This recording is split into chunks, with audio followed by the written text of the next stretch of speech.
이 베드로의 설교는 몇 번 했는데 복음과 이 베드로는 그냥 베드로 한 사람이 아닙니다. 인간을 대표하는 겁니다. 이 베드로 이 복음과 이 사람이 안 맞아요. 인간의 상식과 복음이 맞지 않습니다. 절대로 안 맞습니다. 힘이 있으면은 쳐서 싸워서 높은 자리에 올라가야지 그게 세상 법칙이고 세상의 절대적인 흐르는 말하지 않지만 늘 전쟁이 일어날 수밖에 없는 그것 아닙니까? 근데 이 복음은 하나님이 오셔서 죽으신 이야기예요. 인간과 절대 맞지 않아요. 그래서 불가항력적인 은혜가 필요한 것입니다. 저와 여러분이 여기 있는 것은 저와 여러분의 선택이 아니라 하나님의 불가항력적 은혜인 줄 믿습니다. 이 베드로 한 사람이 바로 저와 여러분이라고 보여진다면 우리는 은혜를 받을 수 있습니다. 아니, 은혜를 받은 사람들입니다. 이 베드로의 이 배반하는 장면이 모든 사복음서가 있는데 마태복음이 제일 리얼합니다. 내가 예수를 하면 내 손에 장을 짓겠단 말입니다. 내가 저 사람을 하면 내가 저 사람 저주하고 매일 살다. 근데 이제 오늘 이 요한복음을 쓰는 요한은 이 베드로랑 좀 친하잖아요. 사님이 들어가요. 좋게 써줬어요. 그냥 배반했다 이렇게만 나와요. 그리고 요한이 사실은 이 베드로의 모든 걸 봤죠. 다른 제자들은 이 현장에 있지 않았을 가능성이 많아요. 왜냐하면 들킬까봐 겁이 나거든요. 근데 이 요한은 좀 집안이 괜찮은 집안이라고 했잖아요. 대제사장이랑 아는 사람이라 그래서 들어갈 수 있었어요. 거기까지. 근데 베드로도 같이 데리고 들어간 거예요. 그러니까 모든 걸 아는 요한이 다른 제자들에게 막 말해줬겠죠. 그리고 그게 막 와전됐을 수도 있겠죠. 더 막 사람들은 더 부풀리니까. 그러니까 막 다른 성경에는 막 저주하고 맹세하고 막 부인합니다. 여러분, 우리에게 왜 불가항력적인 은혜가 필요합니까? 우리가 좀 믿으면 좀 안 되겠습니까? 우리가 좀 스스로 믿으면 얼마나 떳떳하고 좋습니까? 근데 왜 하나님이 오셔서 죽으신 것도 모자라서 왜 불가항력적인 은혜를 우리에게 찾아오시지 않으면 우리는 안 됩니까? 여러분, 분명히 우리가 기억해야 될 것이 분명히 여러분 이 존재가 없다면 우리는 예수님 믿을 필요가 없죠. 사단이라는 존재가 살아있습니다. 살아 역사하고 있습니다. 이 존재 때문에 죄를 짓고 하나님을 떠나 사단에게 딱 잡혀버려서 죽음이라는 게 인생에 딱 들어왔습니다. 원하지 않는 문제와 사건이 계속 터질 수밖에 없는 운명과 사주팔자를 향해 걸어갑니다. 그러다 결국엔 죽습니다. 태어날 때도 모르게 태어났다가 죽는 것도 모르고 죽습니다. 인생 살아가는 동안에는 그럼 내가 내 인생 선택할 수 있습니까? 선택할 수 있다고 생각하는 그게 눈이 어두운 겁니다. 선택할 수 있다면 우리가 여기 왜 있습니까? 물론 여기 있을 수 있겠지만 여러분이 직업 현장은 좀 더 좋은 데 있고 싶잖아? 한국에 태어나겠습니까? 다 하버드대 가고 싶지. 다 서울대 가고 싶지. 우리는 우리 인생을 선택할 수 있다라고 자꾸 착각하는데 그게 바로 사단이 우리를 속이는 것입니다. 우리는 선택할 수 있는 것 같지만 선택할 수가 없어요. 그냥 내 눈앞에서 이거 할까 말까 요거만 선택할 뿐이지 진짜로 우리가 그것도 계속 반복해서 선택할 때 늘 좋은 걸 선택하고 싶은데 좋은 걸 계속 선택했다면 우리는 조금 더 높은 자리에, 조금 더 좋은 집에, 조금 더 좋은 옷에, 조금 더 원하는 위치에 있지 않았겠습니까? 선택하는 것 같지만 최선을 선택할 수 있을 것 같지만 늘 최선을 선택할 수 없는 우리들입니다. 특히나 우리 인생도 우리가 선택할 수 없는데 이 복음, 인간과 인간의 상식에 절대 맞지 않는 이 복음을 우리 스스로 선택할 수 있냐? 요 사단이 안 살아있어도 아마 제가 볼 땐 좀 힘들 것 같아요. 왜? 우리 마음이 얼마나 교만합니까? 우리 마음이 얼마나 죄에 붙잡혀 있습니까? 얼마나 죄를 원합니까 우리가? 죄에 대한 개념도 다르지. 얼마나 우리는 타락하고 싶습니까? 얼마나 아무도 보는 사람 없으면 내가 하고 싶은 대로 다 해보고 싶습니까? 다른 사람 막 종상화 보고 싶고 막 끝까지 한번 타락해보고 싶고 막 다른 사람들 그냥 내 수적으로 다 한번 부려보고 싶고 내가 원하는 대로 다 해줬으면 좋겠고 나는 그냥 누워있으면 좋겠고 그렇지 않습니까? 우리는 죄를 사랑합니다. 죄를 싫어하는 것 같지만 죄를 딱 붙잡고 있습니다. 고양이가 쥐를 좋아하잖아요. 분명히 살아서 역사하는 존재가 있기 때문에 우리는 하나님의 불가항력적인 은혜가 없이는 이 은혜를, 이 복음을 받을 수가 없는 존재입니다. 그런데 저와 여러분이요, 구원을 받았습니다. 여기에서 여러분, 우리가 구원을 받았다. 구원을 받은 저와 여러분이 받은 것이 무엇입니까? 구원이라는 의미는 무엇입니까? 저와 여러분 속에 이제 본론에서 쭉 더 설명할 건데, 우리 속에 없던 이 생명이 우리 안에 들어와 버린 것입니다. 이 생명이 예수 그리스도 안에 있는 빛이다라고 말씀하셨어요. 빛이신 예수님께서 우리 안에 들어오심으로 우리가 깜깜하게 흑암 가운데 잡혔던 우리들에게 생명의 빛으로 들어오셨다 그랬어요. 창세기 1장 3절에 그 빛, 모든 것을 살게 하는 그 빛, 그 빛이 저와 여러분에게 들어온 겁니다. 여러분, 구원받은 사람들은 이 빛 속으로 들어온 겁니다. 다른 말로 생명이 우리 안에 들어온 겁니다. 그래서 그냥 행복합니다. 생명은 그냥 행복합니다. 이유가 없습니다. 뭔가 조건이 더 생겨서 행복한 게 아닙니다. 남편이 잘해줘서, 돈이 많이 생겨서, 가정이 행복해서, 그거는 오래 못 갑니다. 금방 문제 생깁니다. 근데 그냥 이 생명은 영생입니다. 하나님의 생명이거든요.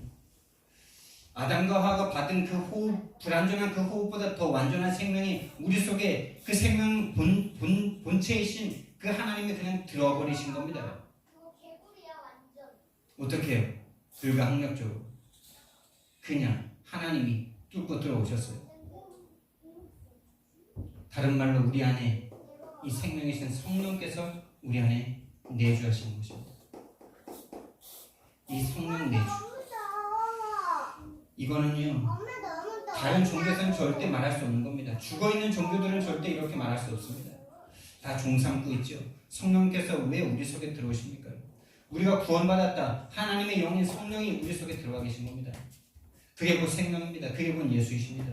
그게 곧 하나님이십니다. 그리고 우리는 구원받았다. 우리는 기도할 수 있고요.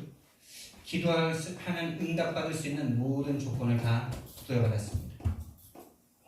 여러분, 다른 누군가에게 답을 찾으려고 하지 마십시오. 여러분 속에 그 누구보다도 완전하신 성령이 계십니다. 하나님의 깊은 것까지도 통달하시는 성령님, 하나님이 우리에게 은혜를 주신 것들을 알게 하시는 그 성령님이 저와 여러분 속에 계십니다. 그 성령님께 모든 걸 질문하세요. 모든 걸 물으세요. 그분에게 답을 얻을 때까지 사람에게 묻지 마세요. 사람에게 위로도 받지 마세요. 언제까지 사람의 위로 받아야 됩니까? 사람이 주는 위로로 계속 할 수도 없거니와 그렇게 계속되는 사람은 절대로 다른 사람 살릴 수 없습니다. 여러분, 하나님이 정말 살아계시고 성령이 여러분 안에 계시죠. 정말 그걸 체험해. 그게 바로 기도입니다. 여러분, 뭐 내가 원하는 거 해달라는 그런 기도, 그런 육신적인 기도 안 된다는 거 아시잖아요. 하나님 그런 거 처음에 만들어주시지, 우리를 성숙시키기 위해서는 아예 그런 거 하나님 관심도 없습니다. 근데 정말 하나님이 요즘 제가 기도응답을 참 많이 받고 있어요. 정말 하나님과 기도가 통하고 있어요. 정말 하나님께 집중하니까 하나님께서 나에게 가르쳐주신 것들이 얼마나 많은지 몰라요. 세상이 가르쳐주지 못하는 거예요. 성경에서 읽었는데 나에게 깨달아지지 않던 게 깨달아지는 거예요. 여러분, 그러면 되는 거 아니에요? 하나님이 믿어지지 않는데 하나님이 믿어지면 되는 거 아니에요? 하나님이 믿어져서 난 지금 적어도 좋다 이러면 아무 문제 없는 거 아니에요? 맞죠? 근데 마음이 안 믿어져. 난 죽으면 그냥 죽을 것 같고 땅속으로 들어가면 그냥 끝날 것 같아. 죽음이 두려워. 그러면 죽음의 일평생 내어 종로를 탈 수밖에 없는 거죠. 하나님이 안 믿어지고 죽으면 그냥 끝날 것 같고 아무것도 아닐 것 같고 그냥 육신이 전부인 것 같아. 물질이 전부인 것 같아. 내 인생이 그냥 전부인 것 같아. 그것을 능가하는 하나님은 안 계신 것 같아. 그러면은 세상의 것에 묶일 수밖에 없고 세상 것 때문에 갈등할 수밖에 없고 세상 것 때문에 시험 들 수밖에 없죠. 정말 여러분 기도해 보시기 바랍니다. 기도 응답 받아보시기 바랍니다. 이번엔 정말 성령님 앞에 여러분이 신앙생활 하는데 궁금한 것이 있습니까? 안 풀리는 것이 있습니까? 연구하지 마시고 기도를 해보세요. 그 마음속에 성령님이 깨닫게 해주시는 그 은혜는, 그 지식은 세상이 줄 수 없는 지식이고 세상이 줄 수 없는 평안함입니다. 이건 살아있는 지식입니다. 성령님이 내 안에 함께 계신다. 됐죠? 그러면 구원받아서 하나님의 영인, 하나님이신 성령님이 내 안에 들어와 계신다. 됐죠? 뭐가 문제입니까? 그게 안 믿어지고 그게 가치 없어 보이니까 문제가 되는 거지. 다른 말로 구원의 가치를 손톱에 때만큼도 생각을 안 하니까 하나님과 안 맞는 거 아닙니까? 하나님은 이 구원 하나 이루시기 위해 이 땅에 오셔서 십자가에서 죽으셔야 되는데 죽으셨는데 오늘 성경 말씀에 이 베드로의 부인 장면에 왜 예수님이 대제사장 앞에 신문을 받으시면서 또 종에게 한 방 맞는 것을 또 사이에 넣어놨을까? 이걸 본 베드로가 멘붕이 오는 거예요. 와, 저 물리를 걸으셨던 예수님, 풍랑을 잠잠케 하셨던 예수님, 죽은 자를 살렸던 예수님, 오병이어의 기적을 행하셨던 예수님께서 사람에게 맞네. 그것도 대제사장에게 직접 맞는 것도 아니고 그 대제사장이 종에게 얼굴 맞습니다. 보니까 침뱉음도 당합니다. 갈대로 치고 눈을 가린 다음에 갈대로 치고 누가 쳤는지 맞춰보라고 하나님이시면 알아맞혀보라고 막 이런 조롱을 합니다. 주먹으로 맞습니다. 여러분, 사람이 주먹으로 맞는다. 그거 자체가 완전 비참한 거 아닙니까? 근데 그분이 하나님이에요. 그걸 봐, 베드로가. 여러분 같으면 부인 안 하겠습니까?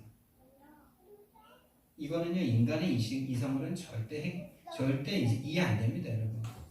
이 복음이 깨달아졌다. 저 여러분 속에 성령이 들어오신 겁니다. 정말 성령이 들어온 사람은 그게 느껴집니다. 그렇게 맞으시는 분이 하나님이시, 예수님이시다. 왜? 나를 구원하시려고 저렇게 하셨다라는 게 마음에 믿어져요. 믿어지는 걸 어떡합니까? 그래서 여러분이 응답보다 더 중요한 것이요, 여러분의 영적 상태. 여러분의 영적 상태가 정말 흑암과 상대할 수 있는 상태입니까, 여러분? 여러분, 하나님께서 요즘에 제가 정말 기도응답 요즘에 많이 받고 있다고 그랬잖아요. 제가 요즘에 현장을 계속 도전하면서 이제 현장에 나간 지 한 1년 정도 된 것 같아요. 현장에 집중한 지. 이 만남과 흐름 가운데 내가 정말 현장에 한번 도전해 봐야 되겠다라는 마음을 가지고 진짜 전도할 수 없었던 내가 전도 현장에 딱 서는 그날, 그 황량한 벌판에 나 홀로 서 있는 것 같은 하나님이 임마누엘로 오셔서 깨든지 자든지 함께 있겠다는 그 약속을 붙잡고 교회를 시작한 이 목사가 현장에 딱 나갔는데 그 약속은 온데간데 없어지고 오로지 나 혼자 허 벌판 위에 바람 쌩쌩 부는 그 사막 황량한 벌판 위에 나 혼자 서 있는 것 같은 느낌이 딱 들더라 이 말입니다. 그 기분부터 시작해서 지금까지 한 1년 2개월 1년 정도 된 것 같아요. 근데 여러분, 하나님께서 요즘에 이 현장에서 나에게 가르쳐주시는 응답은 진짜 1년 동안 하나님께서 나에게 내 속에 흑암이 무너진 거겠죠. 여러분 속에 있는 흑암은 간단하지 않습니다. 이 구원은 금방인데 이 구원의 은혜가, 구원의 축복이 나에게 진짜로 실제가 되어지는 이 시간이 분명히 있어요. 여러분 속에 강한 자가 무너져야 됩니다. 우리는 임마누엘 하면서 현장 딱 나갈 때는 오로지 나밖에 없어요. 오로지 나라니까요. 내가 어떻게 해야 되고 내가 뭘 해야 되고 오로지 나. 그리고 안 되면 낙심하고 되면 막 뜨고 막. 하나님의 계획과 소원이 아니고. 여러분에게 한번 설교한 부분이지만은 정말 이제 월요일, 화요일, 수요일, 목요일, 금요일 이렇게 날짜마다 현장을 정해서 가는데 화요일과 수요일에 현장이 제일 부담되고 갈 때마다 큰 벽에 딱 부딪히는 느낌이었어요. 화요일날 현장은 이제 교회에서 딱 저 3번을 바라봤을 때 왼쪽 현장이거든요. 근데 쭉 돌면서 상가를 전부 돌면서 가는데 상가가 이제 고급지고 높으면 이상하게 부담되더라고요. 그런데 막 학원도 많고 병원도 많고 이러니까. 근데 거기를 다 들어가는 그런 전도를 하고 있었단 말이죠.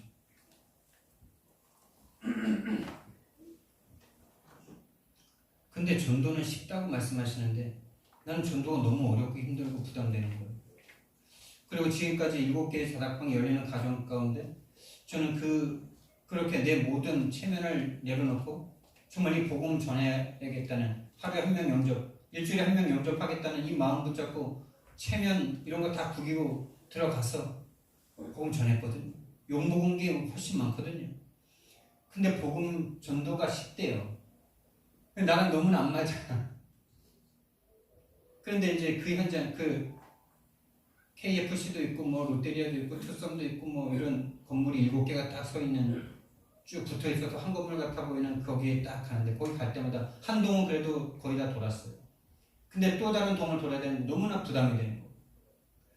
근데 이번에 갈 때 하나님께서 내 마음에 어떤 마음을 주셨냐? 최근에 여러분에게 말씀드렸던 그 10월 마을에서 하나님께서 내 마음에 역사해 주셨던 그 시작부터 시작해서, 그때 하나님께서 내 마음에, 내가 내 전도를 하는데 하나님이 와서 내 전도를 돕는 게 아니라 하나님의 일에 내가 심부름하는 심부름꾼이지. 그렇다면 나는 하나님의 인도만 받으면 되지라는, 그거부터 시작해서 이번에 이렇게 현장을 딱 가는데, 내 소원, 전도가 나의 소원인가? 물론 나는 소원인 것 같습니다. 그러나 우리의 소원은 늘 동기가 함께 들러붙어 있잖아요. 나의 전도가 나의 소원이기 이전에 하나님의 소원이죠. 하나님은 이 전도 하나 하기 위해서 하나님의 아들을 이 땅에 보내셔서 죽게 하신 것 아닙니까? 그렇다면 내 소원을 이루러 가는 것이 아니라 하나님의 소원을 나를 통해서 이루시는 겁니다. 그럼 내가 거기 가서 정말 전도만 하면, 기도만 하고 와도 되는구나. 이게 딱 느껴지는 거예요. 이번에 마음이 얼마나 행복하고 평안한지.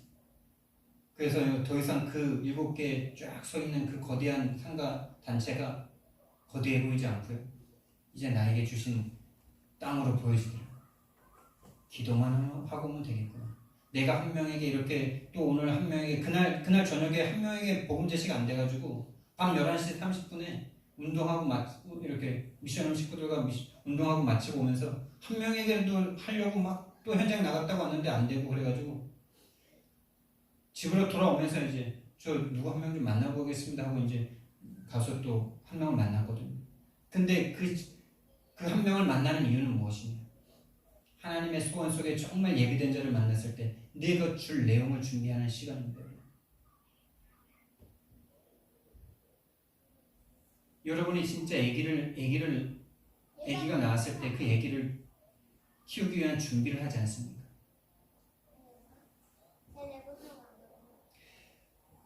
그 마음이 딱 나에게 하나님이 주신 최고의 응답이었어요. 그리고 그 다음날 또 이제 오른쪽 현장입니다. 오른쪽 현장도 이렇게 높은 건 아닌데 이제 아파트들이 몰려있는 그곳에 상가들이 좀 쭉 연결되어 있어요. 근데 거기도 이제 한 반쯤은 다 돌았어. 근데 반을 또 돌라니까 또 이게 마음에 부담이 되는 거예요. 근데 그 수요일날 그 현장을 딱 가면서 하나님께서 나에게 또 내 마음의 상태를 바꿔주시더라고요. 하나님, 진짜 내가 좀 체면이 구겨지고 내가 욕을 먹고 내가 사람들한테 또다시 욕을 먹는 건 상관없습니다. 그런데 정말 내가 그렇게 욕먹고 체면 몰수하고 안면 몰수하고 들어가서 복음 전해서 정말 한 사람 구원할 수 있다면 저는 할 수 있겠습니다. 매도 맞는데 왜 못하겠습니까? 근데 하나님, 정말 내가 이렇게 또 체면 다 부기고 막 열심히 해서 전도를 해서 된다면, 내가 만약에 그런 전도를 해서 된다면 제가 성도들과 우리 RTS 동기들과 후배들에게 내가 어떤 전도를 포럼하겠습니까? 열심히 하니까 되더라. 너희들도 열심히 해라. 왜 열심히 안 하냐? 나는 체면과 욕을 불구하면서 가가지고 전도했더니 됐는데 너희들은 왜 안 되냐라고 사람 죽이겠죠. 제 기도가 딱 바뀌더라고요. 하나님, 정말 제가 열심히 해서 된 그런 전도 말고요, 정말 성경에서 말씀하시는 바울이 경험했던 그 전도, 하나님이 바울과 루디아를 만나게 하신, 루디아의 마음을 여셔서 그 한마디 대화 속에 여기 기도 초소가 있는가 하여 묻는데 주께서 루디아의 마음을 여사 이 복음의 말씀을 듣게 하셨잖아요. 이런 성경적인 전도 운동을 이 성경적인 전도를 나도 체험할 수 있게 됩니다. 류 목사님이 경험하셨던 그 전도, 조원수 목사님이 경험하셨던 그 전도, 최현성 목사님이 경험하셨던 그 전도를 저도 체험하고 있어요. 이 기도가 딱 바뀌니까요. 마음과 생각이 얼마나 편한지. 여러분, 근데 그 응답이 영적 상태의 변화죠. 지금. 근데 이제 하이라이트는 어제였어요. 어제 제가 이제 갔던 현장이 머리를 깎으러 간 미용실 현장인데, 그 미용실을 만난 건 여러분들에게 이미 포럼을 많이 했죠. 한 상가, 아파트 한 상가를 딱 정하고, 저기 오늘 위에서부터 아래까지 한 곳도 빠짐없이 내가 다 돈다, 진짜 결단을 하고, 진짜 들어가기 힘든 데가 학원 뭐 이런 데더라고. 학원, 병원 이런 데. 근데 지금 생각하면 왜 그렇게 어렵게만 생각했나 이런 생각이 들어요. 뭐 거짓말 수도 없이 하고 사는데 상담 맞다 그러고 얘기 좀 해보면 되는데 맞죠?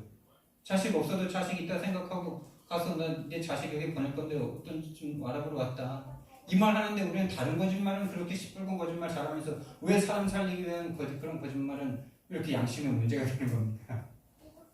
안 그래요? 거짓말로 산 인생들인데. 근데 그날 이제 피아노 학원을 쭉 들어갔어요. 피아노 학원이 꽤 많더라고요.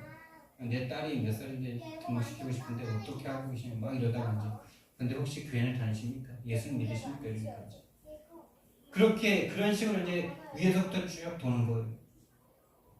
근데 들어가서 도는데 내가 그런 사람들을 만나서 복음을 전하는 내가 이 정도밖에 복음을 못 전하라는 것 때문에 내 마음이 확 무너져요. 내가 정말 사랑하는 이 복음, 나를 구원하기 위해서 십자가에서 죽으신 이 복음을 내가 증거하는데 다른 사람들이 안 영접할 만큼 내가 복음을 전하는 거예요. 영접할 마음이 들 수 없게끔 내가 하는 것 같은 거예요. 막 마음이 막 무너져. 내가 이거밖에 못 전했나? 그러면서 이제 계속 들어가는데 한 명도 영접을 안 해요. 학원 들어가고 마트 들어가고 병원 들어가고 옷가게 들어가고 술집 들어가고 인테리어집 들어가고 쫙 들어가는데 한 명도 영접 안 해요. 마음이 완전 무너지는 거예요. 근데 이제 마지막 집이 미용실이에요. 미용실을 들어가야 되는데 딱 들어가면서 보니까 유리로 되어 있으니까 손님이 있으니까 손님이 있어도 안 되겠다고 그냥 지나갔는데 이 손님이 나오는 거예요. 유턴해가지고 들어가가지고 말을 걸었죠. 그냥 복음 전하는 목사입니다. 그러니까 자기 교회 다니는데 교회 다니시는데 교회 다니시면서 하나님 믿는 행복과 기도응답이 있으십니까? 그러니까 그런 건 아니요 이러면서 이제 본심을 말하더라고요. 교회를 신지 꽤 된 거예요. 그래서 이제 이 복음을 말했죠. 이 복음을 말했더니 이분이 거기서 서서 영접을 했어요. 그리고 복음 계속 듣겠습니까? 그러니까 듣겠다 그래가지고 이제 계속 들어갔죠. 근데 이분의 인생 스토리를 들으니까 얼마나 기구한 운명인지. 엄마 뱃속에서 나올 때 머리가 커서 잘 나오지 못해가지고 집게를 찍어냈는데, 옛날에는 뭐 보면서 찝는 게 아니라 그냥 대충 머리 잡아서 찝는데 여기를 딱 걸려서 애가 나온 거예요.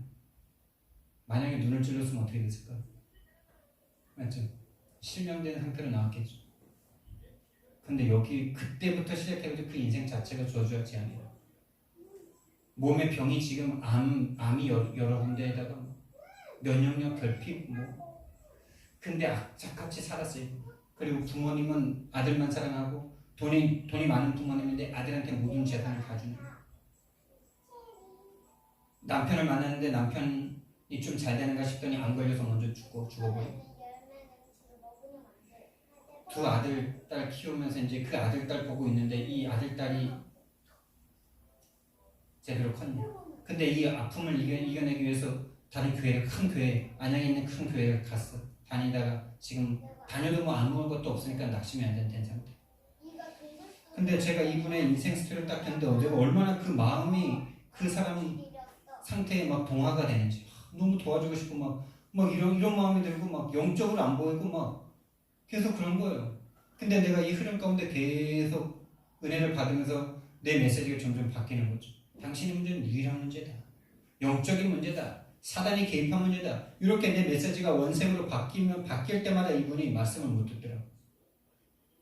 제가 그 전에는 약간 위로하는 말씀, 힘내라는 말씀, 약간 이런 말씀이 섞여서 나갈 때는 이분이 잘 듣고 막 은혜도 받고 가끔가다 막 2, 3만 원씩 헌금하고 이랬거든요.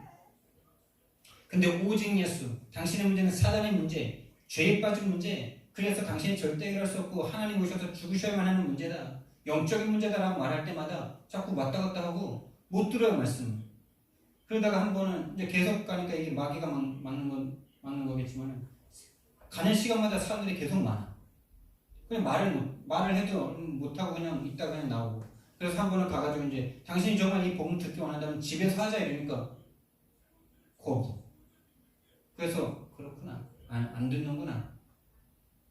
안 듣는 사람에게 내가 진주를 돼지한테 던질 필요가 없지. 그래가지고 이제 마음을 정리하고, 근데 이 사람이 지금 상태가 너무 안 좋은 상태. 어떤 상태냐? 그래도 악착같이 살아가지고 보험료 뭐 이렇게 암 수술하고 이러면서 보험료를 타가지고 재산을 그래도 악착같이 해가지고 미용실 하면서 저 인덕원 평촌에 삼성 아파트를 하나 사놨어. 이게 시가로 거의 10억 가까이 되는 돈이. 이거 하나 딱 붙잡고 있는데 아들놈이 요거를 노리는 거라 지금. 완전 후레자식이더라. 그런데 그래서 이제 내가 이제 그때 마음을 딱 정리하고, 그래 이 사람 분명히 하나님의 사람이면 시간표가 분명히 올 거다. 내가 머리는 또 그래도 잘 잘라주세요. 그래가지고 이제 머리 자르러 한 달에 한 번 가면서 이 사람을 지켜봐야 되겠다는 마음으로 이제 가는데, 어제가 이제 가는 날이었던 거. 가서 내가 아무 말도 오늘 안 한다. 함께 있기만 해도 흑암이 무너진다. 그냥 계속 기도만 했죠. 근데 이분이 또 이제 지금 또 막 마음이 너무나 괴로운 순간이었다. 엊그제 밤에 아들이랑 막 싸운 거예요. 돈 문제 때문에. 이 아들놈은 엄마 그 아파트 팔아가지고 자기 한 반 주고 어머니 그 반만 해도 살 수 있으니까 그렇게 살라는 거야. 근데 엄마는 이게 우상이다 또. 엄마 평생에 담긴 이건데 아들놈이 엄마는 그렇게 나태하게 사시냐고, 치열하게 좀 사시라고 이러면서 그 문자를 나한테, 카톡을 나한테 아예 휴대폰을 줘서 보여주더라고. 쭉 읽는데 진짜 야 이거는 내가 친형이고 싶더라고요. 한 대 때려주게. 얼마나 진짜 속이 뒤집어질까. 진짜요, 현장에요. 저 뉴스에서 나오는 일이 이 집안에서 일어나지 말라는 법이 있을 거예요. 그 아들이 진짜 사단에게 딱 잡히면은 홀로 있는 엄마 어떻게 안 하리라는 법 있나요? 지금 돈에 미쳐 있는데 결혼하려고 엄마가 평생을 그렇게 병 얻어서 보험료로 얻어낸 그 아파트 하나를 뺏으려고 혈안이 돼 있는데 그 사단이 딱 그 마음 잡아버리는. 엄마한테 얼마나 뭐라 그랬는지, 엄마한테 그렇게 고생하고 산 엄마한테 진짜 내 마음 같아서는 진짜 그 아가리를 어떻게 해버리고 싶은 마음까지 들더라고요. 그러니까 얼마나 속이 뒤집어지겠어요. 그걸 나한테 보여준. 내가 아무 말 안 했어요. 계속 기도만 했어요. 하나님, 내가 이 사람 살릴 수 있습니까? 근데 하나님의 계획이 있으시다면 이 사람에게 들려지게 하더라고요. 계속 얘기도 하다가 머리 다 깎고 나서 딱 말했어요. 당신의 문제는 당신의 문제도 아니라 아들의 문제도 아니고 딸의 문제도 아니고 당신 집안의 역사한 사단의 문제다. 사단이 당신 인생을 끌고 지금 질질 끌고 빼앗고 죽이고 멸망시키려고 하고, 그래서 예수 하면 안 된다. 이렇게 계속 얘기하니까 이분이 막 뒤집어져. 어떻게 뒤집어지느냐? 막 이러면서 막 목사님 근데 막 이상해요. 목사님 정말 이상한 것 같아요. 다른 사람들이 이제 좀 이제 너무 힘드니까 예전에 이제 교회 전도사랑 뭐 이렇게 구역장 불렀나요? 그 사람들이 말할 때는 마음이 편안하고 내 마음 위로해줘서 같이 기도하자 뭐 이렇게 할 때는 마음이 좋았는데, 목사님이 말할 때는 뭔가 막 목사님이 이단 사이비 같고 막 이렇다는 거예요.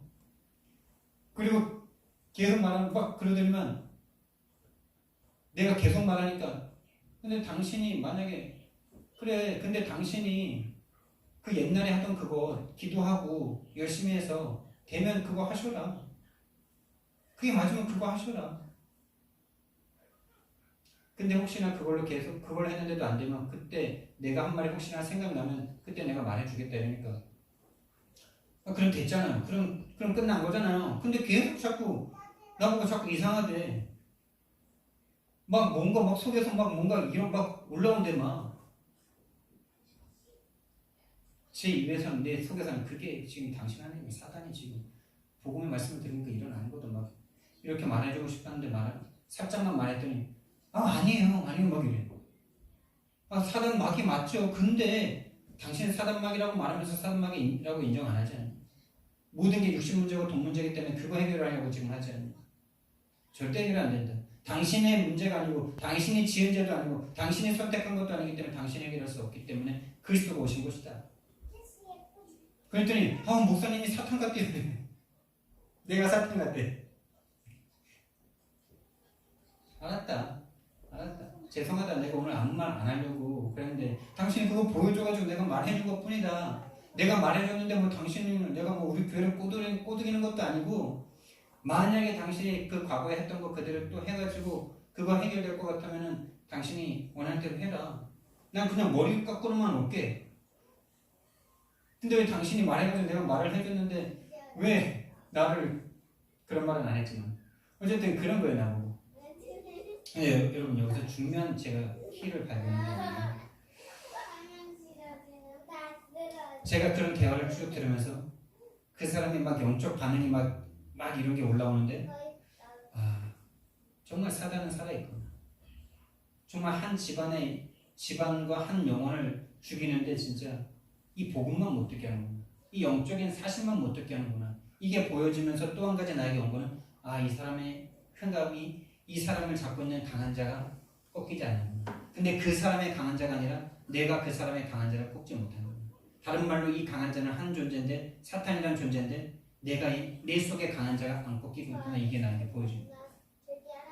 그러면서 내가 어떤 게 답이 나왔냐면 지금 제가 열렸던 7개의 다락방 문들 중에 단 한 곳에서 지금 말씀이 되고 있고 막 이렇게 또 7년 동안 함께 했던 이 친구들이 안 바뀌는 그런 상태.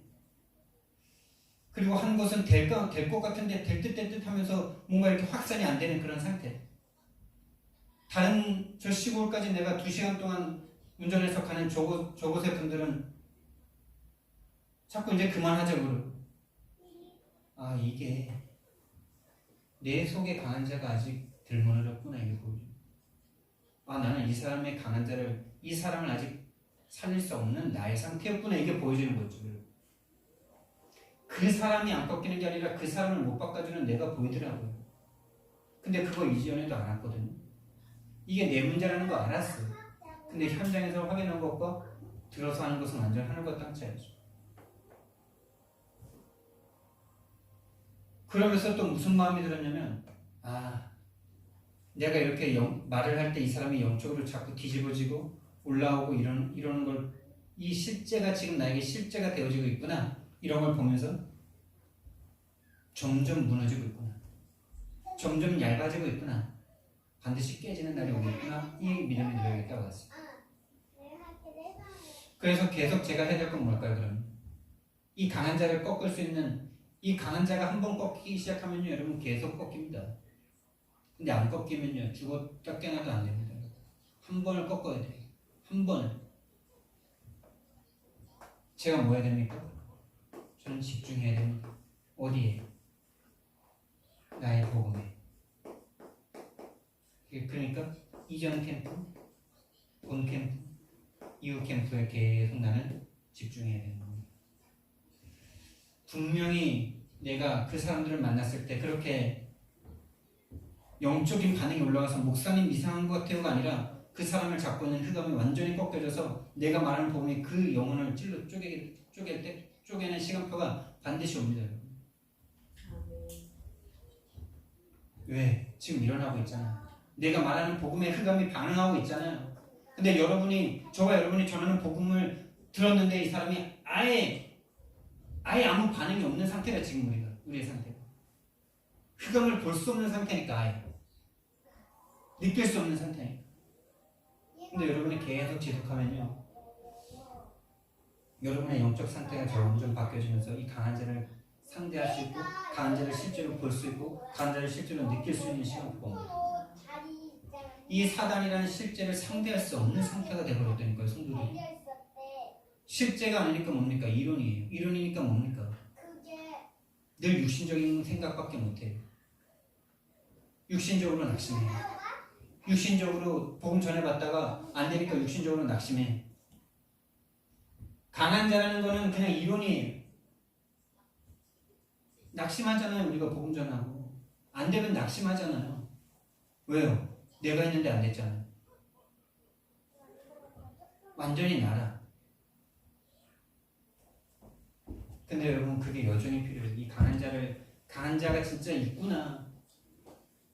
이 강한 자는 저 사람에게만 역사하는 것이 아니라 나에게 강하게 역사하고 있구나. 그래서 이 존재를 아예 상대할 수 없게 만들어버리는구나. 볼 수 없게 만드는구나.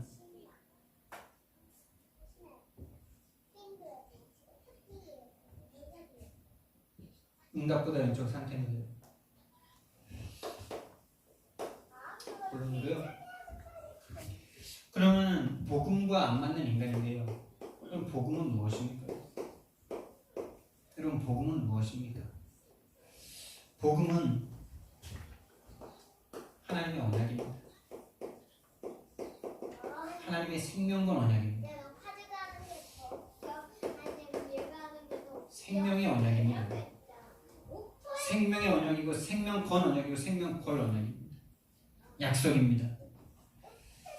어떤 약속이요? 이 약속의 흐름이 있죠. 여인의 후손부터 시작해서 마귀에게 붙잡혀서 마귀에게 딱 장악된 너희들을 구원하기 위해서 여인의 후손을 보내서 너희들을 잡고 있는 흑암의 머리를 박살내겠다는 그 여인의 후손. 이 세상 강대국에 잡혀있는 너희들, 이 애굽이라는 강대국에 잡혀있는 너희들을 구원하기 위한 어린 양의 피, 6월절의 피, 바벨론같이 거대한 이 세상 강대국이 표현하고 있는 그 사단에게 잡혀있는 너희를 구원하기 위해서 처녀가 잉태하여 아들을 낳을 것이니 그 이름을 임마누엘이라는 그 임마누엘의 언약. 로마라는 강대국에 잡혔을 때 예수가 그리스도라는 그 언약, 그 언약의 흐름. 이 언약을 한 사람에게부터 시작하셨죠. 창세기 12장에 부르셨는데 15장에서 언약을 딱 세우셨죠. 아브라함에게 짐승을 쪼개놓게 하고 그 짐승을 쪼갠 사이로 아브라함과 같이 걸어가야 되는데 하나님 혼자 가시죠. 횃불이라는 그 모양. 너희들이 나를 떠나서 나를 반역하고 나를 대적하고 너희들의 죄를, 너희들이 나와의 언약을 어기고 너희들이 나의 약속을 깨도 내가 너희들을 다시 구원할 거야. 내가 내 몸을 찢어서 너희들을 구원할 거야. 이게 하나님의 약속입니다. 정말 하나님의 약속에 있는 백성이라면 하나님은 여러분을 반드시 그 몸을 찢으셔서라도 여러분을 구원하십니다. 그러니까 우리의 죄를, 너희 죄를 너희에게 돌리지 않고 내가 와서 나를 찢어 너희를 구원하겠다는 거죠. 그게 바로 십자가잖아요. 이게 복음입니다. 그게 예수 그리스도입니다. 하나님이 오셔서 죽으신 이야기. 이게 복음입니다. 죽기 위해서 성육신하셨습니다. 그분은 죽을 수 없는 영원한 하나님이십니다. 근데 누군가 대신 죽어야 할 죄를 갖고 있어요. 당신이 사랑하는 백성들이 죄 가운데 빠져있기 때문에 성육신하셔서 죄를 갚아주셔야만 해요. 그게 바로 히브리서 2장 14절 15절 말씀이에요. 자녀들은 혈과 육에 속하였으면 그것 또한 같은 모양으로 혈과 육을 함께 지니시는 죽음을 통하여 죽음의 세력 잡은 자 마귀를 멸하시며 그가 혈과 육을 가진 우리를 구원하시기 위해서 그도 함께 혈과 육을 가지셨는데 그 이유는 죽음의 세력을 잡은 자 마귀를 멸하게 하십니다. 그리고 또 죽기를 무서워함으로 일평생 내어 종노릇하는 자들을 놓아주려 합니다. 놔준다. 죽음의 세력 잡은 자 마귀를 멸하셔서 죽음이라는 곳에 딱 메어서 종노릇하는 일평생 종노릇하는 자 죽음에 매여 종노릇하는 자 이 사람을 놓아주려고 하나님이 육신의 몸을 입고 이 땅에 오셨다라고 말씀하십니다. 놓아주셨다. 죄와 저주와 재앙에서 사단의 손아귀에서 사단이 잡고 있는 그 죽음에서 우리를 놓아주시려고 죽음으로 죽음을 상하시키셨습니다. 죽음을 통하여 죽음의 세력을 잡은 자 곧 마귀를 멸하십니다.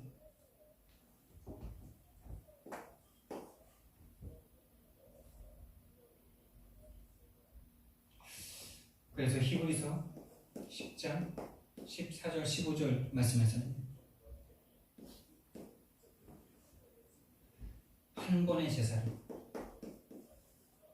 한 번의 제사로 우리를 영원히 온전하게 하셨다. 영원히 온전하게 하셨다. 이게 바로 복음입니다.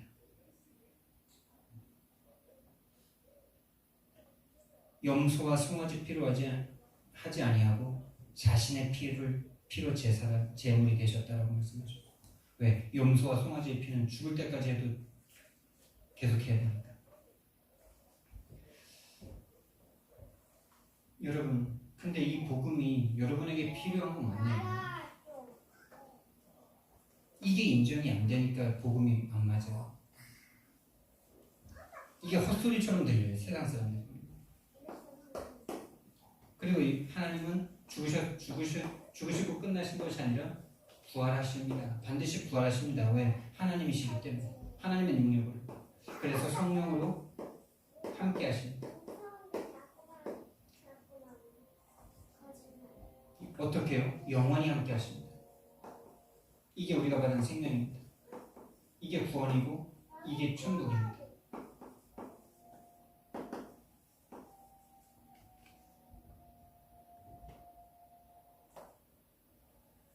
그래서 위드 임마누엘 원리스의 문을 여신 게 바로 복음입니다.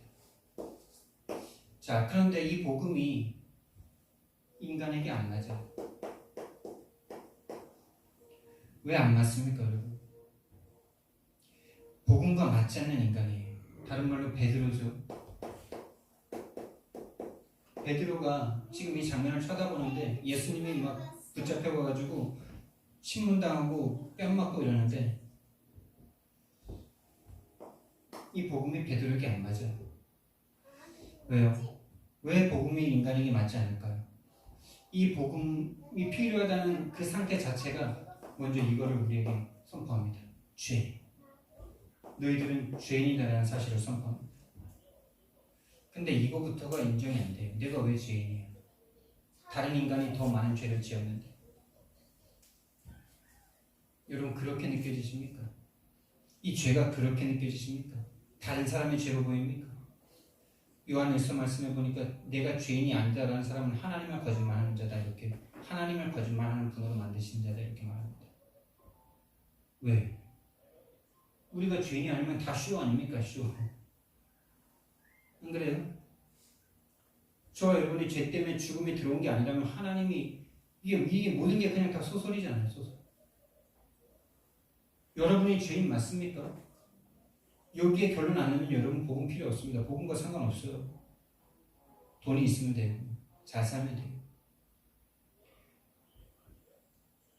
나는 그래도 좀 뭐가 낫습니까? 하나님이 오셔서 죽으셔야만 하는 그런 저였습니다. 그런 여러분이었습니다. 십자가가 아니었으면 절대 불가능한 저와 여러분이었습니다. 그 십자가를 볼 때 여러분이 보셔야 됩니다. 얼마나 내 죄가 비참하고 처참했으면 하나님이 나를 창조하신 하나님 오셔서 나의 구원을 위해서 저렇게 맞으셔야만 했고 찔리셔야만 했고 고통 당하셔야만 했고 침뱉음 당하셔야만 했고 결국에 십자가 못 박혀 죽으셔야만 할 만큼 저 죄가 나의 죄다. 이게 보여지는 게 성령의 역사입니다. 죄인이 인정이 안 돼요. 인정이 안 되니까 복음이 필요 없어요. 내가 죄인이 아닌데 내가 왜 복음이 필요해요? 넌 죄인 아닌데. 죄인 아니신 분들은 여기 안 계시면 됩니다. 죄인이기 때문에 나는 오늘도 복음이 필요합니다. 죄에서 벗어났음에도 불구하고 죄의 그 체질이 계속 나를 따라다닙니다. 언제든지 나는요 하나님보다 죄를 더 원합니다. 육신을 더 원합니다. 세상의 것을 더 원합니다. 내 마음의 감정을 더 원합니다.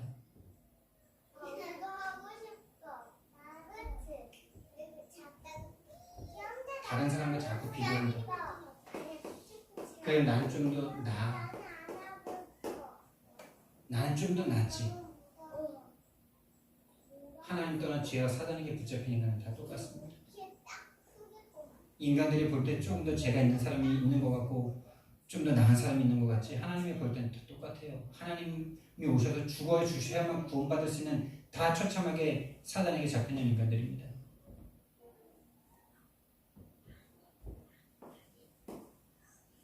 왜 복음과 맞지 않냐? 자신이 이 죄로 인해서 죽어 있다는 상태가 인정이 안 돼요. 이게 안 보여요. 죽음의 상태가 안 보여요. 안 들려요. 죽음 속에 있다는 게요. 지금 내가 먹고 마시고 숨쉬고 있고 생각하고 있는데 아니 50년 후에도 그렇게 하실 수 있으세요? 100년 후에도 그렇게 하실 수 있으세요? 1000년 후에도 그렇게 숨쉬고 생각하고 마시고 할 수 있으세요? 왜 그렇게 못하세요? 그렇게 하시지. 계속 살 수 있으면 살아계시면 그렇게 하시면 되지. 왜 죽습니까? 반드시 죽을 그 죽음이 너무 두려워서 죽음에 대해서 생각하는 것조차 막 두렵고 싫고 그런 거 아닙니까?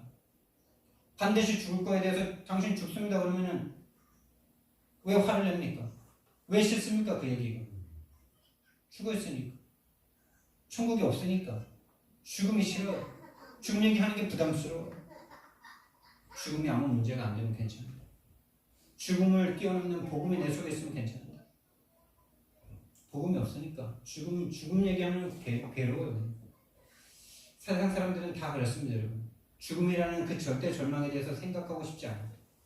정말 어쩌면 제일 중요한 문제 아닙니까? 여러분이 만약에 어떤 수학 문제를 풀지 못하면은 1등을 절대 할 수 없어. 그럼 그 문제에 완전 집중해야 되죠. 그 문제를 풀기 위해서 거기 집중하는데 다른 모든 쉬운 문제들은 다 풀리잖아요. 안 그래요? 죽음이 인생의 절대적인 문제인데 인간은 이 죽음에 대해서 집중할 수 없을 만큼 절대 절망입니다. 이거. 왜요? 아무리 집중해도 인간 스스로는 절대 해결할 수 없기 때문에 집중할 수가 없어요. 집중하면 절망밖에 없어요. 안 살고 싶어요. 어차피 죽는데 10년 후에 죽나 20년 후에 죽나 지금 죽나 똑같은 건데 죽어버리자. 이건 절대 절망입니다. 수학 문제에 집중할 수 있는 이유는 그걸 풀 수 있기 때문에 집중하는 거예요. 어려운 문제에 집중하는 이유는 집중하면 해결되기 때문에 집중하는 겁니다. 근데 죽음은 집중하면 할수록 절망밖에 없어. 어떤 인간도 120년 산 인간은 가끔 있어도 5000년 산 인간은 없거든. 절대 절망입니다. 이 죽음의 상태가요 인정이 안 돼요. 왜요? 사단이 잡고 있어요. 죽음의 세력을 잡은 자 마귀가 딱 잡고 있기 때문에 이 거짓말쟁이는 이 죽음에 대해서 계속 거짓말합니다. 괜찮아. 지금 살고 있잖아. 좀 더 잘 먹고 조금 더 좋은 거 있고 조금 더 편안하게 살아. 물고기가 지금 물을 떠나서 팔딱팔딱거리고 있는 그 상태를 보지 못하고 거기다 금가락지 좋은 거 끼워주니까 아 좋다 이럽니다. 그게 지금 인간이 사단에게 잡혀있는 증거입니다. 이 죽음의 상태, 죄로 인한 죽음이 들어왔다는 상태, 내가 죽음을 향해서 달려갈 수밖에 없는 절대 절망의 인간이 인정이 안 되니까 복음과 인간이 안 맞아요. 하나님이 오셔서 죽으신 그 이야기가 비웃음이에요 그냥. 왜 저래야 돼? 당신이 지금 죽었기 때문에 당신을 살리려고 하나님 대신 죽어주신 거야. 이 복음 받을 수 없는 사람에게는 이게 헛소리예요. 비웃음의 소리예요. 그래서 십자가의 도가 멸망할 자들에게는 미라는 거죠. 구원 얻을 자들에게는 하나님의 능력이 하나님의 지혜입니다. 여러분 십자가가 여러분에게 미련하게 느껴집니까? 여러분에게 은혜와 생명이 되십니까?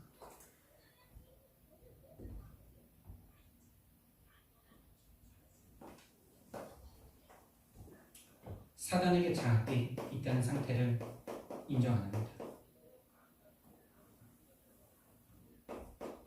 여러분이 사단에게 장악되어 있는 게 딱 인정되잖아요. 인정된 상태는 어떤 상태냐? 풀려지는 상태예요.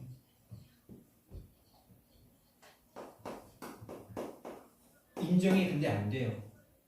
나 사단이 있다는 거 알아. 이거 사단이 가져다 준 문제인 거 알아. 아는데 마음이 계속 잡혀 있어. 화가 안 풀려. 모르는 거예요. 모르는 겁니다. 아는 거 아니에요. 알면은 풀립니다. 왜? 진짜 인정되면 풀립니다. 왜? 진짜 인정되면 그리스도를 그 마음에 진짜 인정하니까. 사단은 오직 그리스도로만 이길 수 있는 존재이기 때문에 정말로 인정되고 그리스도가 필요한 나라는 게 딱 인정되는 순간 해방입니다. 자유입니다. 평안입니다. 행복입니다. 끝입니다. 여러분이 왜 그리스도로 끝이 안 나냐? 왜 그리스도로 끝이 안 나는지 아세요? 사단에게 장악된 게 인정이 안 돼요. 그냥 다 욕심의 문제라. 다른 사람의 문제라. 남편의 문제고 자식의 문제고 부모의 문제고 어떤 상황과 여건의 문제지 사단의 문제를 안 보니까 그리스도랑 상관이 없어요. 여러분. 그리스도는 사단의 일을 멸하러 오신 하나님이십니다. 여러분이 왜 그리스도 부르는데 감정이 계속 잡히는지 아십니까? 사단에게 장악되어 있는 게 인정이 안 되는 상태로 계속 그리스도 주문만 외우고 있어요. 그 주문에는 절대 사단이 역사 안 합니다. 그러니까 그리스도 이름 가지고 나가서 막 바울이 막 엄청난 역사를 일으키니까 바울이 전한 복음 가지고 막 가서 막 복음 전하니까 스기와 그 아들들이 막 그 귀신 들린 사람들이 막 올라타가지고 내가 예수도 알고 바울도 알고 하면 니는 누구냐 싸대기 때리는 거 아닙니까? 여러분 진짜 여러분 그리스도 알고 계십니까? 여러분이 진짜 그리스도를 알고 있다면 여러분은 사단이 도망갈 수밖에 없습니다. 근데 왜 그리스도를 모르냐? 그리스도는 다 머리로는 알아요. 근데 뭘 모르냐? 그리스도가 필요한 상태를 몰라요. 사단에게 장악되어 있고 죽음 상태 가운데 있고 죄 속에 있다는 사실이 인정이 안 되니까. 예수님은 뭐만 하러 오셨냐? 우리의 죄만 용서하러 오셨어요. 우리를 죽음에서 살리는 생명 주시러만 오셨어요. 이 죽음과 죄를 잡고 있는 사단의 권세를 꺾으려고 예수님 오신 분이세요. 근데 내 상태가 안 보이는데 이 그리스도를 다 나를 위해서 내 육신과 내 우상을 위해서 내가 바라는 성공과 내 유익을 위해서 딱 잡고 있는데 여기에다가 하나님의 성령이 역사하십니까? 이런 우상 숭배로 딱 예수님을 붙잡고 있는데 여기에다가 성령이 역사하십니까? 그 성령은 성령이 아닙니다. 이미 악령입니다. 이 속에 있는데 막 뭔가 된다. 그게 이미 사단이 가져다 주는 거예요. 근데 그게 구분이 안 돼요. 그 사람의 믿음 좋은 것처럼 보여요. 그 사람 인생 끝에 그 사람 인생은 절대 제재 안 일어나고 반드시 한계가 오고 망하게 되어 있습니다.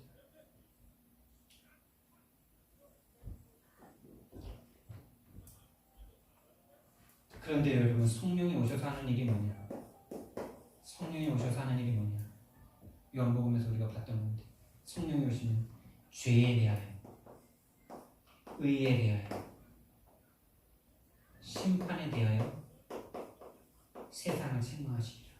죄에 대하여 의에 대하여 심판에 대하여. 심판은 사단이 심판을 받은 세상 임금이 심판을 받은 것이고 죄에 대하여 하면 믿지 아니함이고 의에 대하여 하면 내가 하나님께로 갑니다. 하나님께로 가는 사람은 나다 이거죠.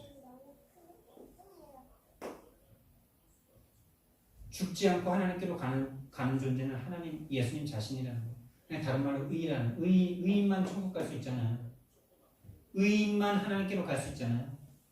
죄인은 절대로 하나님과 원수잖아요. 근데 너희들은 나를 죄인이라고 십자가에 못 박았지만은 하나님께로 가는 존재는 나다.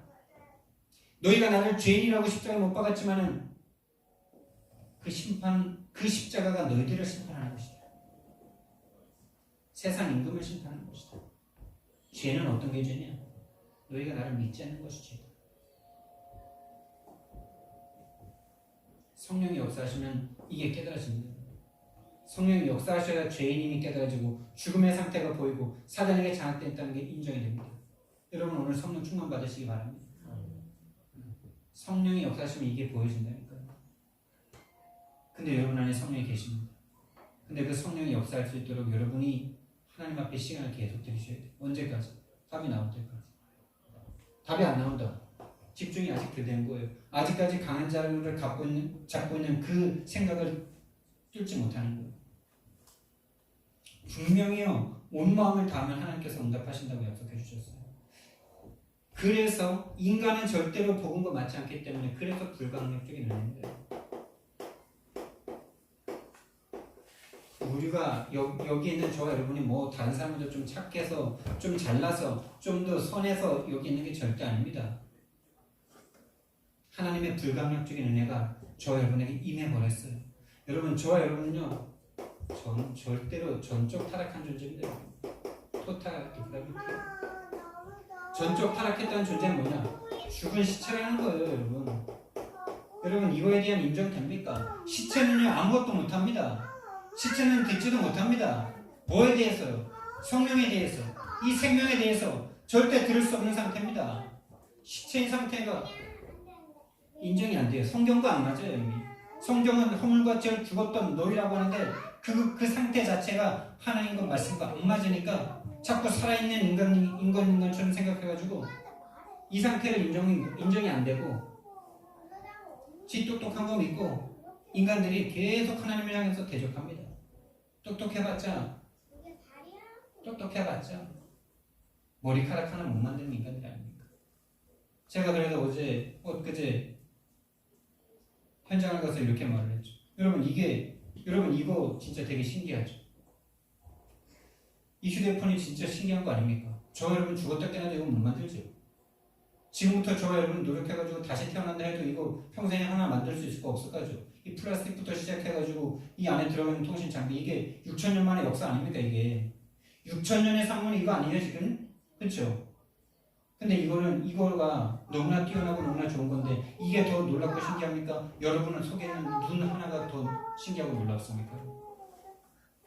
다른 말로 이것 만들 수 있는 인간이 눈 만들 수 있습니까? 없습니까? 렌즈는 만들 수 있어도 눈은 못 만들죠. 머리카락도 못 만들죠. 자, 근데 시간이 지나면 사람들은 이거를 1억 만 년 이걸 땅에다 딱 놓고 이게 또 똑같은 게 하나 더 생길 거라고 생각합니까? 아닙니까? 이걸 1억 만 년 놓으면 이거랑 똑같은 거나 아니면 이거보다 좀 못한 게 하나 더 생길 거야? 안 생길까요? 절대로 안 생기지요. 그렇게 믿는 인간들은 또 하나 있지요. 근데 이거보다 더 어마어마한 인간의 몸이 원숭이가 변해서 인간이 됐다라고 생각해요. 그게 인간들이에요. 그게 사단에게 잡혀있는 증거입니다. 전적 타락해서요. 하나님을 향해서 대적하는 생각들은 얼마나 그게 진짜 전문줄 알고 그렇게 살아갑니다. 전적 타락했어요. 전적 타락해서 하나님이 무조건적 선택을 해주시지 않으면 안 돼요. 하나님께서는 조건이 없이 우리를 선택합니다. 여러분이 잘나서 아니에요. 여러분과 제가 뭔가 조금이라도 잘난 것 때문에 선택받는다면 저 여러분 다 죽어야 됩니다. 우리보다 착한 사람이 얼마나 많은데 머리 깎고 저 중에 저 들어간 사람이 저와 여러분보다는 양심적이고 착하지 않아요? 얼마나 본인이 죄인인 걸 알면 더 이상 욕심 부리지 않고 살겠다고 머리 밀고 산에 들어갑니까? 안 그래요? 그 사람들이 선택을 받아야죠. 조건이 없습니다. 언컨디셔널 열려주죠. 영어 잘 안 되는데 이거 여러분이 개신교 신자라면은 이거는 좀 알아야 되거든요. 이거 토탈 디프라비티 그래서 T라 그리고 무조건적인 선택 아니면 우리는 절대 하나님 앞에 선택받을 수 있는 건덕지가 없어요. 그래서 하나님은 무조건적으로 선택해 주시고 조건이 없어요. 그냥 하나님의 무조건적인 아가페적인 사랑에 의해서 우리는 선택을 받았어요. 언컨디셔널 그래서 일부라 그러고요. 근데 이게요 모든 사람을 위해서 하나님이 다 죽으셨냐? 아닙니다. 그렇다면요, 하나님의 죽음이 개죽음이 되는 거 아닙니까? 아니, 이 복음이, 그러니까 우리가 선택할 수 있다면은, 우리의 선택이 그냥 우리가 하나님이 이 복음을 선택할 수 있는 것으로 우리에게 주셨다면은, 우리가 만약에 예수님이 우리를 위해서 죽으신 이유가 이거다, 이것 때문에 예수님이 십자가에서 죽으셨다, 이걸 믿어라, 그랬는데 우리 자유의지에 의해서 이걸 믿으라고 선택했는데 60억 인구 중에 한 명도 6조 이 유력석한 한 명도 예수님을 믿지 않으면 하나님이, 전지전능한 하나님이 그래도 이렇게 해주면 믿을 줄 알았는데 안 믿네 하면서 머리 극적이면서 아유 예수야 하나님 안 믿네요, 잘못했나 봅니다, 이렇게 하나님이 되시는 겁니까? 그런 하나님은 없습니다. 그래서 제한 숙제입니다. 이거를 여기에 대해서 이제 엄청난 공방이 있는데요. 이건 언어적인 표현이 어쩔 수가 없어요. 그래서 이 단어를 좀 바꾸자 이런 시도도 많은데 뭐 바꿔봤자 똑같습니다. 언어로 다 표현할 수가 없어요. 하나님의 능력을, 하나님의 그 지혜를 다 표현할 수가 없습니다. 하나님은 하나님이 선택한 사람을 위해서, 하나님의 백성들 사람을 위해서 죽으셨고 그 사람들을 속죄해 주십니다. 여러분을 위해서, 이 구원의 은혜를 값어치 없이 버릴 인간들을 위해서 하나님 죽지 않았단 말이에요. 그런 인간들은 이미 하나님이 아닌 사단을 선택하는 인간들입니다. 본인 자유의지를 가지고 이걸 리미티드 어토인먼트라고 합니다. 이 신학을 7년 했어도 이게 별로 외워지지가 않아요. 네 번째, 그래서요 불가항력적인 은혜입니다. 이 은혜를 주려고 딱 선택된 사람은 절대로 그 은혜에서 벗어날 수 없다는 거. 이게 하나님의 능력이고 신비입니다. 불가항력적 은혜, irresistible grace라고, 어려운데 irresistible grace. 제가요 이거는 다른 사람에게는 모르겠어요. 근데 나를 볼 때 딱 맞아요. 내 의지였다면 하나님 몇 번 배반합니다. 저는. 내가 하나님 욕한 적도 있습니다. 솔직히 말하면 하나님이 내 거 빼앗아갔을 때 나 하나님 앞에 진짜 욕이 올라올 때가 많았어요. 하나님의 불가항력적인 은혜 아니었으면 저는 이 자리에 안 있습니다. 다른 사람은 모르겠어요. 근데 내가 내 속을 볼 때 그래요. 내가 내 속을 볼 때 하나님이 그냥 내버려두면요, 저는 하나님 머리 꼭대기에 올라가는 창세기 3장의 더러운 죄인입니다. 교만한 사단의 자식입니다. 그걸 제가 인정할 수밖에 없는 나를 보는데요. 다른 사람은 모르겠어요. 다른 사람은 나보다 더 선하고 착해 보여요. 근데 내 속에 내 죄는 내가 보이잖아요. 여러분의 죄를 다른 사람이 못 봐도 여러분 속에 얼마나 악함과 더러운 것과 교만함이 있는지 본인 스스로는 본인을 알잖아요. 제가 내 자신을 볼 때 다른 사람은 모르겠어요. 60억 인구는 모르겠어요. 근데 내가 그래요. 이게 너무 맞아요. 그래서 마지막으로 쓴 게 성도의 견해입니다. 성도의 인내라는 단어를 썼는데 참아낸다는 거예요. 구원의 그날까지.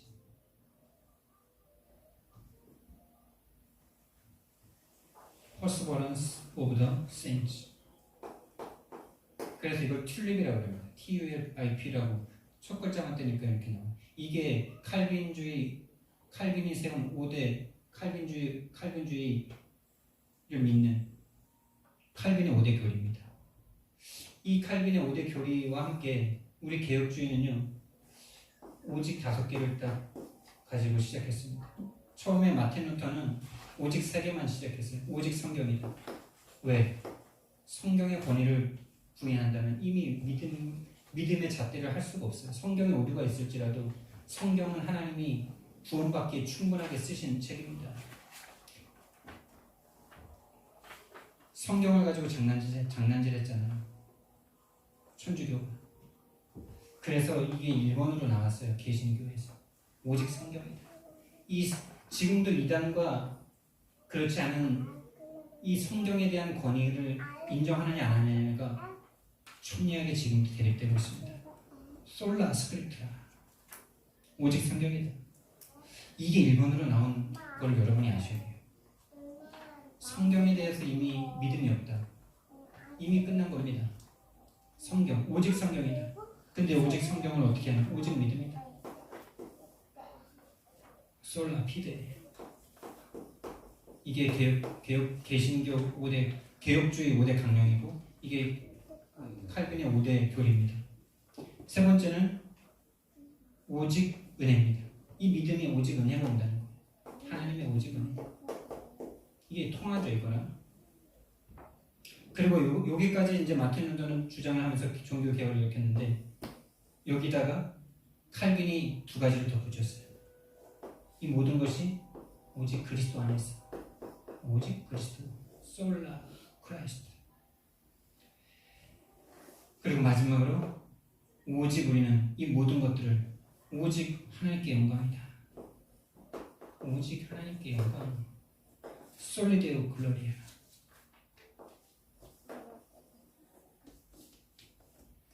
여러분, 이게 여러분이 외워야 되는 게 아니고요. 뭐 한 번은 외울 필요도 있는데 너무 맞잖아요. 우리가 함께 흐름을 타고 있는 조무수 목사님은 공부도 못하시고 늘 가방에다 연장 집어넣고 다니시던 분인데, 신학교를 갔더니 이거를 말해주는데 이게 너무나 자기랑 맞는 걸 어떡합니까? 너무나 맞아서 외우려고 안 해도 그냥 이게 딱 내 이야기인데요. 그럼 외울 필요 없는 거죠. 그냥 내 거니까. 안 맞는 인간들은 죽었다 깨나도 이거 외워도 내 거가 아니에요. 살아있는 겁니다. 결론입니다. 정말 저와 여러분이 이 복음이 저가 안 맞고 내 인생과 안 맞고 내 이성과 안 맞습니다. 근데 분명히 하나님은 살아계십니다. 성령님은 살아계십니다. 예수님은 살아서 지금도 성령으로 우리 함께 계십니다. 그 성령님이 이것을 깨닫게 해주셔야 됩니다. 그래서 우리가 할 건 뭐냐? 이거밖에 없어요. 집중. 그래서 성경 말씀에 나에게 찾아오는 자는 온 마음과 힘과 정성을 다하고 나에게 부르짖으라고 말씀하신 겁니다. 부르짖으면 내가 응답하겠다가 아니라, 워낙에 사단이 지금 너희들의 생각과 마음을 딱 잡고 복음을 못 듣게 만들고 못 믿게 만드니까 온전히 집중하는 거예요. 온 마음과 온 정성을 다할 만큼 집중하는 거예요. 그때 내가 너희들을 만날 거야 라고 말씀하죠. 언제까지? 만날 때까지 집중해보세요. 한번 해보시라니까요. 못 만난다. 여러분이 구원을 못 받았든지 하나님이 안 계시든지 둘 중에 하나 아닙니까? 한번 확인해보고 여러분 인생을 걸든지 말든지 해야 되는 거 아니에요? 진짜 하나님이 살아계셔서 여러분의 인생 전체를 책임질 수 있는 하나님이 맞다면 생명을 걸어야 되는 거고요. 진짜 헛소리면 당장 교회를 나가세요. 당장 하나님 믿지 마시고 열심히 사셔요. 그냥 진짜 사실이라는 생명을 거셔야 되는 겁니다. 왜? 죽었다가 살아난 생명이니까. 하나님이 오셔서 죽으신 게 복음이니까. 그냥 한번 믿어보자 이게 아닙니다. 복음은 믿고 조금 나아지는 게 아닙니다. 완전 그 인생 전체가 달라지는 겁니다. 생명을 버릴 만큼의 가치를 얻는 겁니다. 답이 나올 때까지요, 집중을 하세요. 하나님은 살아계십니다. 이분은 못 만나보셨다면 반드시 만나보시기를 예수님 이름으로 축복드립니다. 사랑의 하나님, 은혜와 사랑을 감사드립니다.